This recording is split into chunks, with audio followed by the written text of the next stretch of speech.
Nah, ketika orang suudzon, maka orang itu akan sulit untuk memaafkan. Nah, tapi kehati-hatian itu harus. Bahkan Allah melarang untuk bergaul. Ya, jangan bergaul dengan orang-orang yang tidak pernah berzikir. Itu dimaksudkan adalah supaya kita juga tidak terpengaruh dengan orang-orang yang gejolak hawa nafsunya tinggi, di mana ketika gejolak hawa nafsunya itu tinggi, disitulah sesungguhnya suudon itu akan tumbuh dengan subur gitu.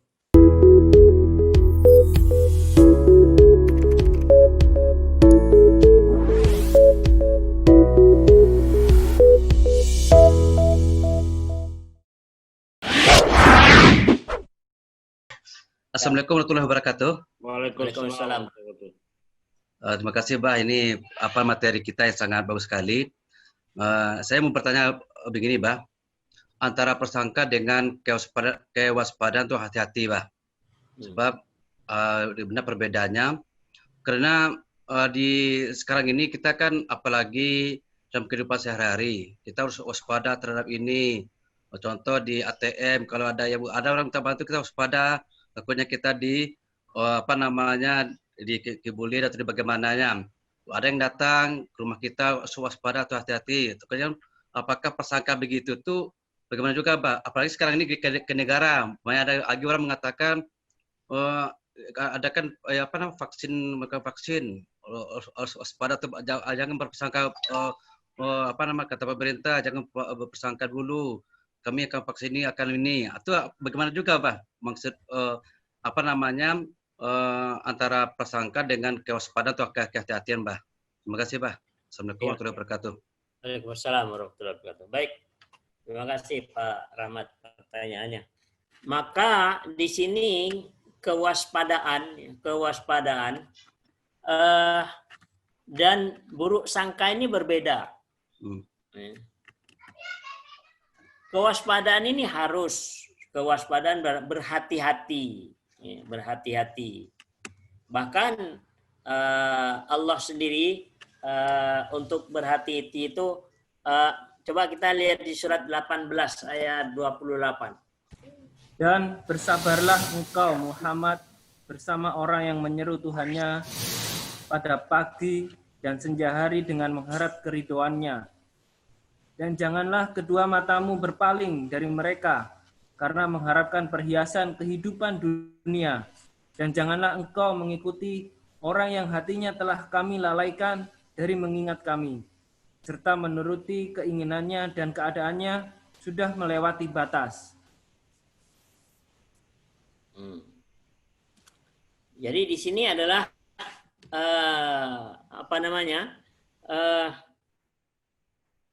bersabarlah bersama orang-orang yang menyeru Tuhannya di pagi dan senja hari. Jadi ini artinya apa? Menjaga lingkungan. Menjaga lingkungan itu bersama-sama dengan orang yang ahli zikir.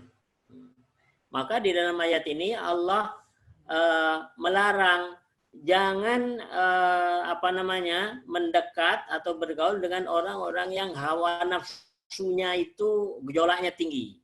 Karena hawa nafsu ini adalah sumber daripada buruk sangka tadi. Nah, kemudian di sini wala ta'du 'ainaka anhum turidu zinatal hayatid dunya. Maka jangan palingkan kedua matamu itu dengan orang-orang yang ahli zikir tadi. Jadi misalnya yang tadinya bergaul dengan orang-orang orang-orang masjid atau orang-orang ahli zikir, kemudian dia berpaling bergaul dengan orang-orang yang tadi yang dunia gemerlap ya, maka di situ nanti akan terkontaminasi jiwa kita gitu, karena buruk sangka ini adalah sumbernya adalah dari hawa nafsu.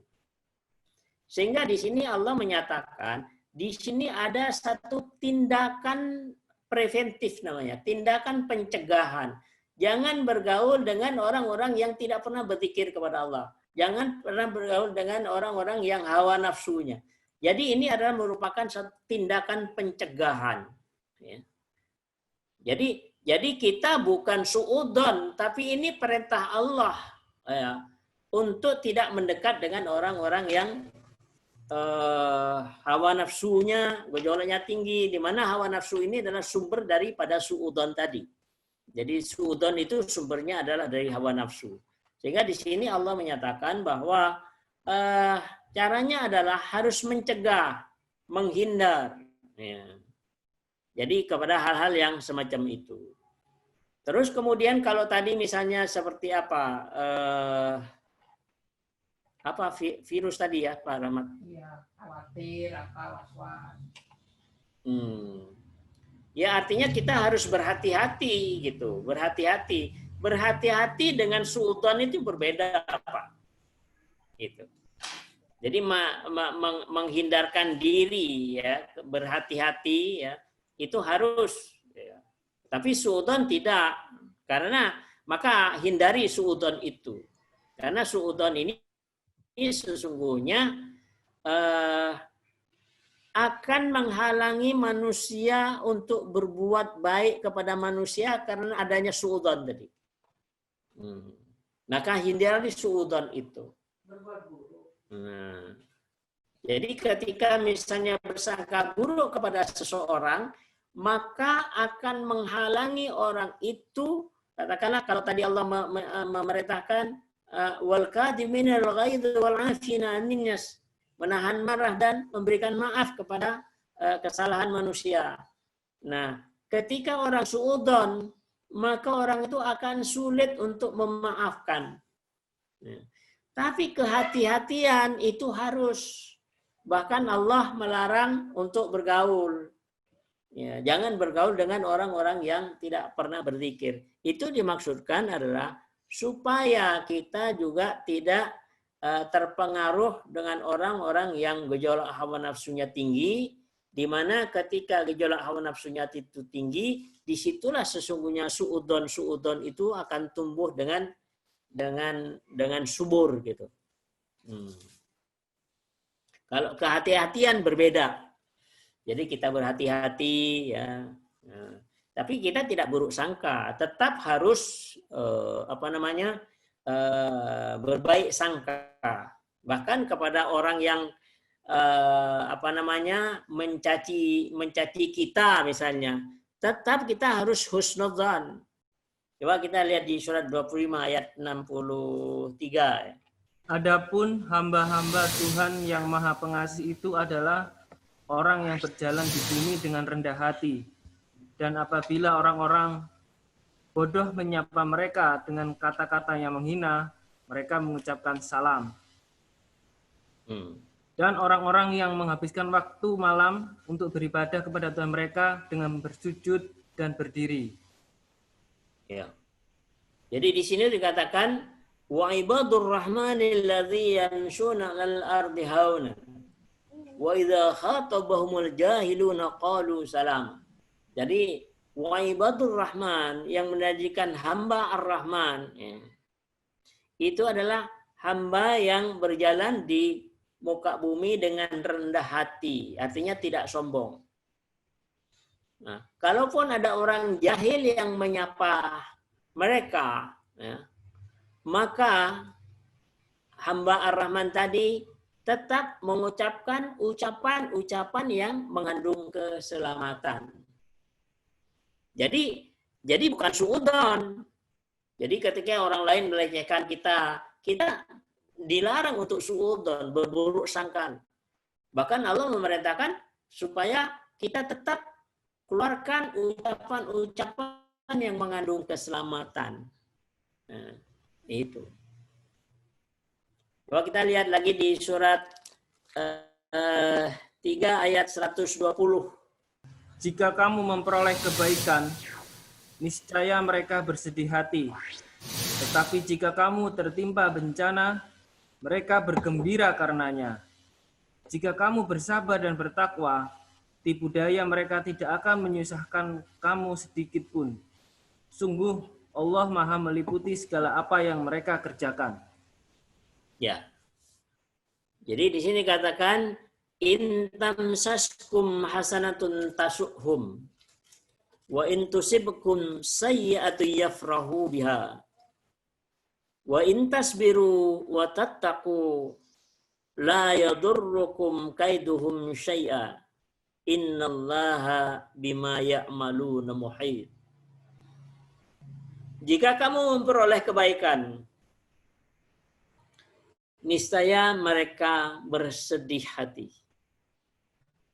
Tetapi jika kamu mendapat bencana, mereka bergembira karenanya. Maka Allah menyatakan, jika kamu bersabar dan bertakwa, niscaya tipu daya mereka sedikit pun tidak mendatangkan kemudaratan kepadamu. Sesungguhnya Allah mengetahui segala apa yang mereka kerjakan. Jadi jangan buruk sangka. Jadi misalnya ada orang melecehkan kita, tetap kita tidak boleh suudzon. Karena suudzon itu sesungguhnya akan menghalangi kita untuk memaafkan kesalahan orang lain. Maka di sini Allah menyatakan wa in tasbiru wa tattaqu, ya, apabila kamu bersabar dan bertakwa, niscaya tipu daya mereka tidak akan mencelakakanmu, kata Allah begitu. Jadi tidak boleh suudzon gitu. Karena suudzon itu akan kalau ada pada diri kita, suudzon itu merupakan satu penyakit. Apalagi sekarang ini, fenomena sekarang itu namanya suudzon itu sudah luar biasa gitu. Maka ini menjadi satu tantangan bagi kita, bagi orang-orang yang beriman, ya, bagi orang-orang yang merasa kita ini adalah hamba Allah, bukan hamba hawa nafsu. Maka dilarang keras untuk suudzon, berburuk sangka. Kalau tadi dikatakan itu bersabar dan bertakwa, niscaya tidak akan membahayakan kalian, kata Allah. Tetap tidak boleh suudzon. Maka bersabar. Apa itu bersabar? Mari kita lihat di surat 16 ayat 126 dan 127.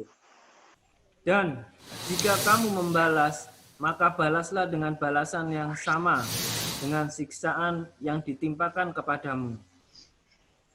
Tetapi jika kamu bersabar, sesungguhnya itulah yang lebih baik bagi orang yang sabar. Dan bersabarlah Muhammad, dan kesabaranmu itu semata-mata dengan pertolongan Allah. Dan janganlah engkau bersedih hati terhadap kekafiran mereka, dan jangan pula bersempit dada terhadap tipu daya yang mereka rencanakan. Ya. Jadi itulah makna daripada sabar. Jadi sabar itu tidak membalas. Boleh membalas pada balasan yang setimpal. Tapi kalau kamu bersabar, kata Allah, itu jauh lebih bagus. Maka sesungguhnya itu yang dinamakan dengan sabar. Kemudian yang kedua, bahwa sabar itu adalah karena pertolongan Allah. Kita tidak mungkin bersabar kecuali dengan pertolongan Allah. Artinya apa? Ya, kita harus meminta kepada Allah supaya kita diberikan satu kesabaran. Kemudian yang kedua, bahwa yang namanya sabar itu tidak sedih. Kemudian yang namanya sabar itu tidak sakit hati. Ya. Itu. Jadi tidak sedih, tidak sakit hati atas perbuatan yang mereka lakukan. Ya. Apalagi buruk sangka. Karena buruk sangka itu akan membuat hati ini jadi sakit hati. Jadi bagaimana supaya nggak sakit hati? Jangan suudzon. Jangan buruk sangka. Nah, maka di sini itu yang dinamakan dengan kesabaran. Kenapa Allah perintahkan untuk bersabar? Coba kita buka surat 39 ayat 10. Katakanlah Muhammad, wahai hamba-hambaku yang beriman, bertakwalah kepada Tuhanmu. Bagi orang-orang yang berbuat baik di dunia ini akan memperoleh kebaikan. Dan bumi Allah itu luas. Hanya orang-orang yang bersabarlah yang disempurnakan pahalanya tanpa batas. Ya. Jadi di situ. Jadi orang yang sabar itu orang yang tidak membalas tadi, orang yang tidak sedih, orang yang tidak sakit hati tadi, maka akan dibayar oleh Allah ya, nilai kesabarannya tadi tanpa batas. Jadi di sini itulah yang menjadi satu menjadi satu idaman kita bahwa nilai kesabaran itu sesuatu yang luar biasa. Maka di sini kalau tadi yang namanya sabar itu tidak sedih dan tidak sakit hati, ya. Nah, kalau sudah sakit hati, artinya apa? Maka nanti akan timbul suudon. Karena sakit hati timbul suudon, buruk sangka. Maka disitulah satu penyakit. Maka hindarilah itu suudon itu. Supaya menghindari suudon, maka kembalilah kepada Al-Quran, pusat kebenaran. Kenapa Allah melarang untuk suudon tadi? Bahwa orang yang sabar tadi, ya, tidak buruk sangka tadi, ya, itu adalah bayarannya tanpa batas di sisi Allah Subhanahu wa taala.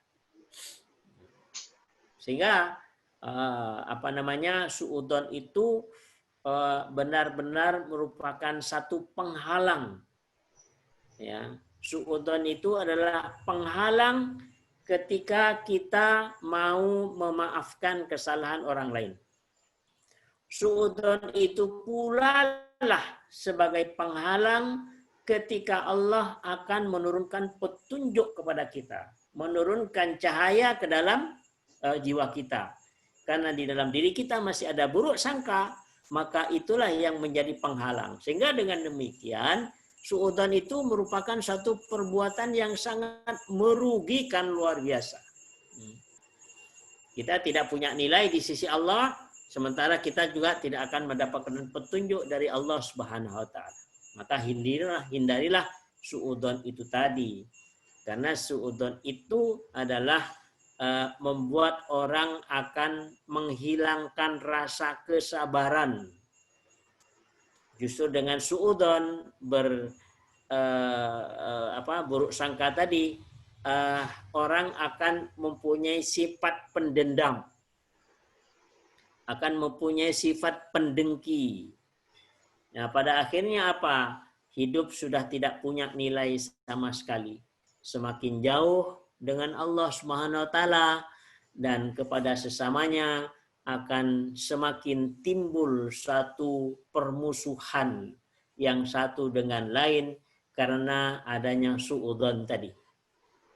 Barangkali itu Pak Rahmat. Wallahu a'lam.